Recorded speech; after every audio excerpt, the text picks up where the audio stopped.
ಅನ್ಕೋತೀನಿ. ಅವರ ಕಿರುಪರಿಚಯವನ್ನ ನಮ್ಮ ಕಾರ್ಯದರ್ಶಿಗಳಾದ ಶ್ರೀಯುತ ನಾಗರಾಜ್ ಬೈರಿಯವರು ಇವಾಗ ಮಾಡಬೇಕು ಅಂತ ಕೇಳ್ಕೊಳ್ತೀನಿ. ಸೋಮಶೇಖರ್ ಅವ್ರನ್ನ ಮೀಟ್ ಮಾಡಿಸ್ತೀನಿ, ಅವ್ರನ್ನ ಅತಿಥಿಗಳ ಕರೀರಿ. ಮೈಸೂರಿಗೆ ಒಬ್ಬ ಅತ್ಯುತ್ತಮ ಅಧಿಕಾರಿ, ಕಲಾ ಪೋಷಕರು ಅಂತೇಳಿ. ಆದರೆ ಅವರ ವಿಶ್ವರೂಪ ಗೊತ್ತಾಗಿದ್ದು ಒಂದು 3 ತಿಂಗಳಿಂದ. ಅಲ್ಲಿ ನಾಡಗೀತೆ ಹಾಡಬೇಕು, ನೀವು ನಿಮ್ಮ ಒಂದು ತಂಡವನ್ನು ಕರ್ಕೊಂಡು ಬನ್ನಿ ಅಂತ ಹೇಳಿದ್ರು. ನಾವು ಒಂದು 3 ಜನ ತಂಡವನ್ನ ಕರ್ಕೊಂಡು ಹೋಗಿ ಎಲ್ಲ ಹಾಡೋದು ಅಂತೆಲ್ಲ ಆಯಿತು. ಆದರೆ 4 ದಿನ ಆದ ಮೇಲೆ ಒಂದು ಸಭೆಯಲ್ಲಿ ನಮ್ಮ ಯೂನಿವರ್ಸಿಟಿ ರಿಜಿಸ್ಟ್ರಾರ್ ಆದಂಥ ಸವಿತಾ ಮೇಡಮ್, ಇಲ್ಲ ಇದನ್ನು ದೊಡ್ಡ ಮಟ್ಟಕ್ಕೆ ಮಾಡಬೇಕು, ಒಂದು 8,000 ರಿಂದ 10,000 ಜನನ್ನ ಕರೆಸ್ಬೇಕು ಅಂತಂತಂದ್ರು.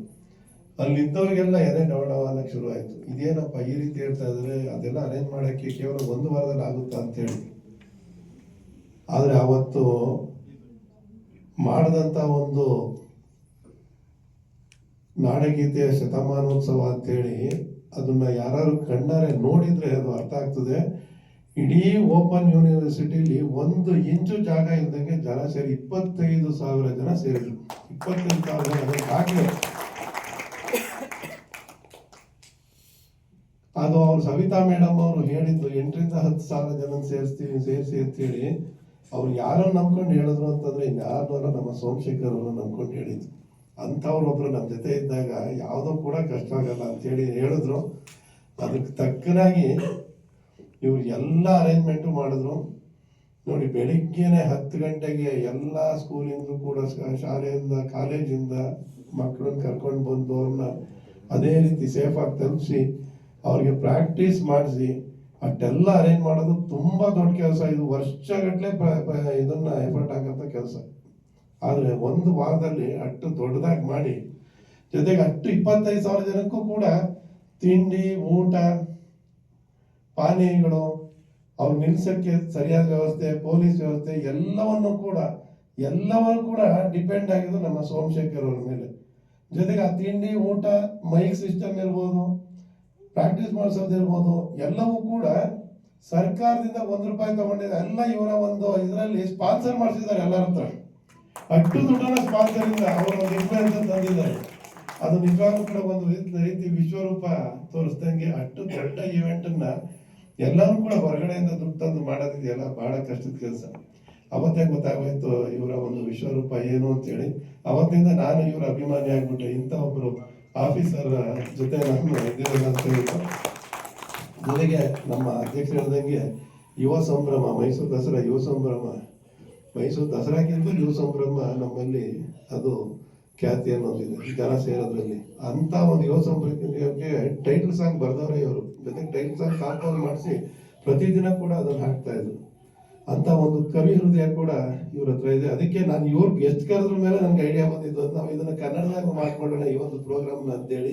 ಯಾಕಂದ್ರೆ ಅವ್ರು ಮನ್ಸು ಬಿಚ್ಚಿ ಮಾತಾಡ್ಲಿಕ್ಕೆ ನಮ್ಮ ಭಾಷೆ ಅಂತಂದ್ರೆ ಅಭಿಮಾನದ ಪ್ರಶ್ನೆ ಅಲ್ಲ.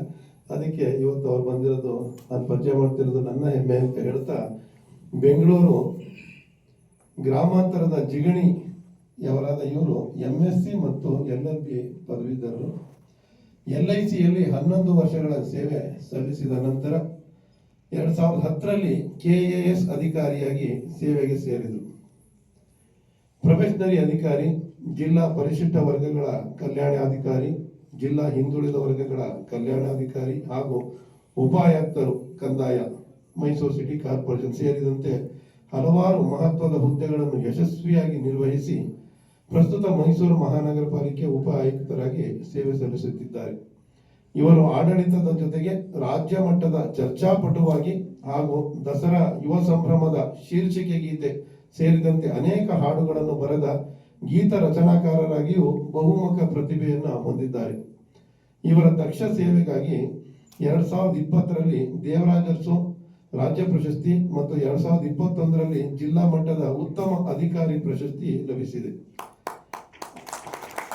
ಅಲ್ಲದೆ ಇವರು 2015ರ ಗಣರಾಜ್ಯೋತ್ಸವ ಪೆರೇಡ್ನಲ್ಲಿ ರಾಜ್ಯವನ್ನು ಪ್ರತಿನಿಧಿಸಿ 6 ವರ್ಷಗಳ ಕಾಲ ಯುವ ದಸರೆಯನ್ನು ನಿರ್ವಹಿಸಿ 25,000ಕ್ಕೂ ಹೆಚ್ಚು ವಿದ್ಯಾರ್ಥಿಗಳಿಂದ ನಾಡಗೀತೆ ಹಾಡಿಸಿದಂತಹ ಮಹತ್ವದ ಸಾಧನೆಗಳನ್ನು ಮಾಡಿದ್ದಾರೆ. ಇಂತಹ ದಕ್ಷ, ಸೃಜನಶೀಲ ಮತ್ತು ಸಾಧಕರಾದ ಶ್ರೀ ಸೋಮಶೇಖರ್ GS ಅವರನ್ನು ಮತ್ತೊಮ್ಮೆ ನಾವೆಲ್ಲರೂ ಹಾರ್ದಿಕವಾಗಿ ಸ್ವಾಗತಿಸೋಣ. ಧನ್ಯವಾದಗಳು ಸರ್. ಇನ್ನೊಂದು ವಿಚಾರ ಈಗ ಗೊತ್ತಾಯ್ತು ನನಗೆ. ಅವರು ಬರೆದಿರೋ ಯುವ ಸಂಭ್ರಮ ಹಾಡು ಆಸ್ಕ್ ಮೈಸೂರ್ ಅನ್ನೋ ಒಂದು ಇನ್ಸ್ಟಾಗ್ರಾಮ್ ಪೇಜ್ ಅಲ್ಲಿ 4 ಲಕ್ಷ ವ್ಯೂಸ್ ಸಿಕ್ಕಿದೆ. ಅದಕ್ಕೆ 4 ಲಕ್ಷ. ಆತ್ಮೀಯ ಸೋಮಶೇಖರ್ ಅವರು